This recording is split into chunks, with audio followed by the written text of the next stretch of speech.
What's up, guys? We are, in fact, still in section 3. Episode 2 was really long. Thanks for hanging in there for that. Today's going to be all about nerves, arteries, veins in and around the shoulder complex. Last week was about muscles. Week before that was about bones and joints of the shoulder complex. So if you remember back to section 2, episode 3, we were talking about how the nerve roots exit the spinal column. So we have this big bundle of nerves that passes in the front of our shoulder. It's called the brachial plexus. That's essentially just downstream from those nerve roots we were talking about before.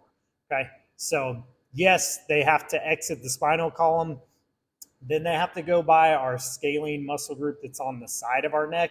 And then those nerves are going to dive down in between our first rib and our clavicle. And if you've ever heard of thoracic outlet syndrome, this is where it takes place. So that's compression of veins, arteries, nerves. People have a lot of different symptoms, but typically numbness, tingling, arm, hand, stuff like that. Maybe some temperature changes. So if we get any compression of those structures between our collarbone and our first rib, we refer to that as thoracic outlet syndrome. Some people have anomalies, like congenital anomalies, that will predispose them to thoracic outlet syndrome. A lot of it comes from just postural weakness. So there's a variety of things that could cause someone to have thoracic outlet syndrome or the symptoms that come along with it.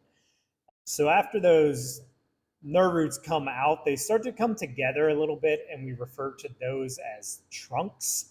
And then there's going to be some divisions, and then we refer to them as cords. As we're getting further downstream, you can take a look at the picture I've got up here. And then ultimately the branches that go down our arm and innervate various places. One of the best mnemonics from PT school is Randy Travis drinks cold beer, and that's how we remembered where we were in the brachial plexus. And yeah, it's kind of funny, but do you guys need to remember roots, trunks, divisions, branches, cords, all that stuff? No, but the reason that this stuff is important is because when somebody has a certain set of symptoms, we can make a very educated guess on where to look to get them to improve or go away.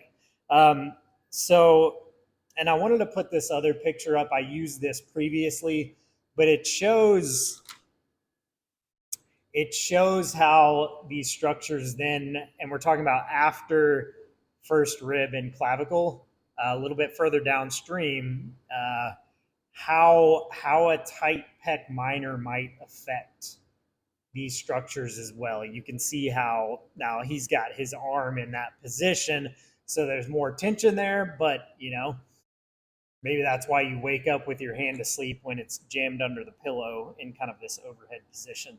Okay, so further off, trying to identify what area needs to be treated, I've got two different maps here. The first one's called a dermatomal map, and what this shows is where we get the innervation on our skin from spinal levels. If somebody has just a thumb that's tingly, well, hey, can we trace that back to C6? Or are the symptoms a little bit less specific and we need to look downstream from C6? Maybe we're talking more about pec minor or something around the brachial plexus. So that's why this stuff is important and how these pictures can be helpful. The other one is about peripheral nerves. So now we're further downstream. We've entered the branches, the beer section of Randy Travis. And you can see the layout. Yeah, it's pretty consistent across people. So if you have just this area, and you can see how it doesn't, there's some overlap, but it's not the same. Like if you have a C6 restriction, it's not going to be just the median nerve. So videos will be on YouTube. I know you can't really pause stuff on Instagram. So if you've got any questions about this or you're trying to figure something out, is bothering you, shoot me a message and we'll figure it out. All right, guys, thanks for tuning in. That was episode 3 of section 3. So the next episode is going to be about self treatment and exercise for the shoulder complex. So look forward to that episode. Have a good one.